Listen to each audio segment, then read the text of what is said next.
10 secret rares for Darkwing Blast are here, and these are very interesting. Make sure you guys smash the crap out of that subscribe button so you guys don't miss out on more awesome content. Our first secret we're going to be looking at here is Spellbound. I actually think this card's going to be very underrated in terms of initial release, because I think a lot of people are going to kind of be like, what? So Spellbound is a quick play spell card. All face-up monsters your opponent currently controls cannot be tributed or used as material for a fusion, synchro, exceed, or link summon until the end of this turn. So what's interesting about this is this sets up a condition on the opponent, basically forcing them to not be able to do anything with what they currently have on the field. Now, in terms of this being an additional version of Dimensional Barrier, I do agree with the saying with that, because, you know, Dimensional Barrier creates a condition where this just goes ahead and blanks everything on the field. But I do think going forward here, that this card will see a decent amount of play, strictly based on what it is. And if these roll out of the gate at $5, I would definitely make sure that I'm able to grab these and have these, because that is absolutely amazing value straight away.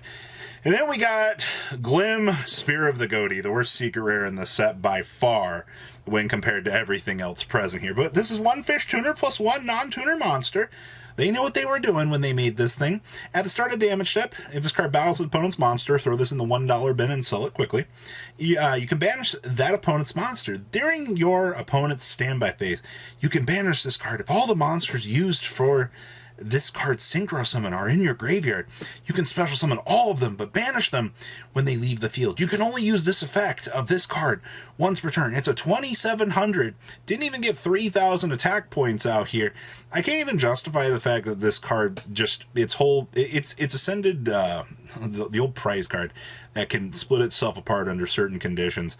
But I don't know what they were thinking with this. This just falls very short in terms of what I personally was looking for, you know, this stuff. Next up here is good old World Sea Dragons Atlantis. I don't know if you've realized or not, but this card is actually pretty good. So it's a 1+ effect monster. So any Link 4 converts into this. I think it's very important to know that, all right? You can put more into it, but you can Link 4 into a Link 4 for this.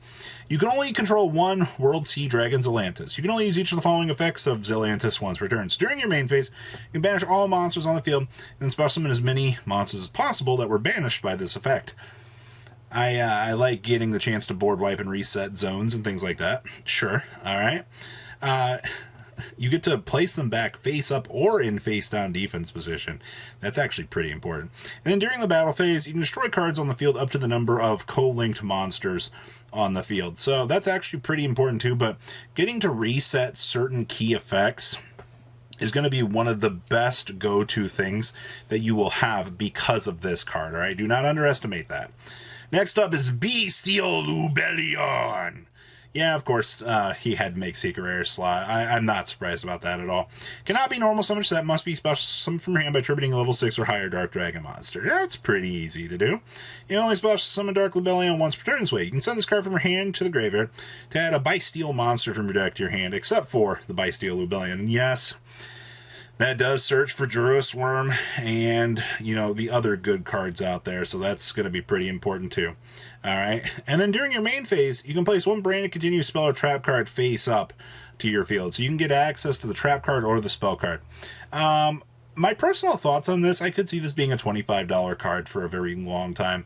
I do think, just honestly, the fact that this is the searcher for Juris Worm and the rest of them, if you want to extend out the package really hard, which you can do, I mean, you have option trees to do so, but of course the searcher had to be secret rare. Next up is Blazing Cartesia the Virtuous. First of all, this is just a badass version of Ecclesia. Like, let's just call it what it is. Like, if you're surprised that this card made it as a secret rare, trust me, the waifu tax is very real. If you control Fallen of Albaz, or it is in your graveyard, you can special summon this card from your hand. Okay. During the main phase, quick effect, you can fusion summon one level 8 or higher fusion monster from your extra deck using monsters from your hand or field as material. During the end phase, if a fusion monster was sent to the graveyard this turn, you can add this card to your graveyard to your hand. First of all, it's a special summon. It's basically discount Ecclesia. It just doesn't have Dogmatica in the name. Does give you the ability to special summon, sure, and it's a tuner monster. The problem was this card never really took off in the OCG. It's not exactly a powerhouse per se for things, but you know, people want to believe, and I understand that, but I don't foresee it, you know, taking off. So there's just that. Next up here is News Reporter from the Underworld. Yep, that sneak peek card that we pretty much knew was going to be a secret rare made it to secret rare status. 2 effect monsters cannot be used as link material the turn that this card is link summoned. If a monsters you control be destroyed by battle or card effect, you contribute 1 fiend monster you control instead. You can target 1 fiend monster in your graveyard except for News Reporter. Discard 1 card, and if you do special summon that monster. Also, you get locked into fiend monsters after you apply that effect. I mean, it's 2 effect monsters to make it. The Dark World structure deck's coming out. How much further down the line here? Like, let's just call it what it is at this point. Like, I'm pretty sure once the Dark World structure deck touches down, that we will have a little bit more of an application to explore this card. That's just kind of where I am right now on this.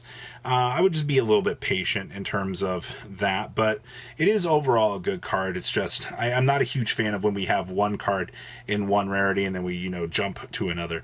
Next up was Ignis Phoenix, the Draco Slayer. Yup, he made secret rare. During your main phase, you can shuffle 1 face-up Pendulum monster from your extra deck into the deck, and then add 1 non-Pendulum Draco Slayer or Ignite monster from your deck you're in. You can only use this effect of Ignis Phoenix, the Draco Slayer, once per turn. Yup, and he's always going to be treated as an Ignite card, which was kind of like the unique thing that these monsters had going for them. For the new Draco Slayers, was they maintained like their previous stats. If this card on the field is destroyed by battle or card effect, you can special summon a Draco Slayer or an Ignite monster from your deck, except for Ignis Phoenix, the Draco Slayer, and if you do, it's treated as a tuner. You can only use the effect of Ignis, the Draco Slayer, once per turn. That is a 1700. Basically, this is one of the stepping stone pieces that you use as you're going through, like, the new combos, stepping into these much larger monsters. I do think we'll probably see a $25 price tag on this, kind of on, like, the bare minimum here, because this card is really, really solid for what this deck wants to do. Well, I got bad news for you. If you're a Labyrinth player, Lady Labyrinth of the Silver Castle, the best support card, made it into secret rare status. While you control a set card, your opponent cannot target this card with card effects. Also, cannot be destroyed by your opponent's card effects. That's really good. You can only use each of the following effects of Lady Labyrinth of the Silver Castle once per turn. If a Labyrinth card or effect of a normal trap card was activated this turn, except for a Lady Labyrinth quick effect, you can special summon this card from your hand in defense position. When a normal trap card is activated, you can set a normal trap card directly from your deck. First of all, being able to have major protection is pretty good. You're on a 3,2900 body, which is actually quite impressive overall. I do think that, you know, this card making secret rare, the waifu tax, is very, very real in this set. I just want to point that out, but I'm not surprised to see that this made secret rare after all. So many waifus. Speaking of waifus, Rulo Carlos. This is the big fusion monster. 1 tier elements, Kitagalos plus a tier elements monster. Other aqua monsters you control cannot be destroyed by battle. You can only use each of the following effects of this card once per turn. Oh boy. When your opponent activates a card or effect that includes an effect of special summon a monster's quick effect, you can negate that activation. You do destroy that card and then send it to your elements from your hand or face up to the graveyard. If this fusion summon card is sent to the graveyard by a card effect, you can special summon this card. Who does not love the fact that you get a negate build on into this? There's also a Starlight in the set, and they did this card wonderful justice. Yeah, we didn't get, you know, like the better value cards that we really wanted to see out here in, you know, the higher rarities. But you know what? I'm willing to take this, all right? It's better. I guess like all the fusions ended up being secret rare for this deck, except for, you know, what's called. Your last secret rare is Sprite Sprint. Oh boy, 2 monsters including a level rank Link 2. Cannot be used as link material. Turn is link summon. You can only use each of the following effects of Sprint once per turn, and only once that turn. If this card is link summon, you send a level 2 monster from your deck to the graveyard. I'm sending my Nimble Angler. If another monster or monster is special summoned while this card is on the field, you can detach 1 material from an Exceed monster you control. Target 1 monster on the field, return to the hand. The only thing you care about here is this is a generic Link 2.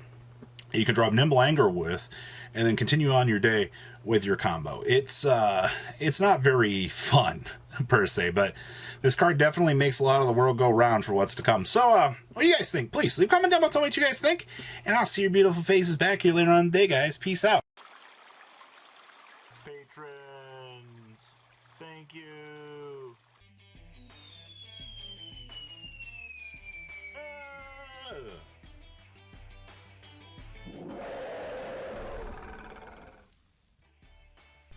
Thank you so much for watching. Check out these other videos.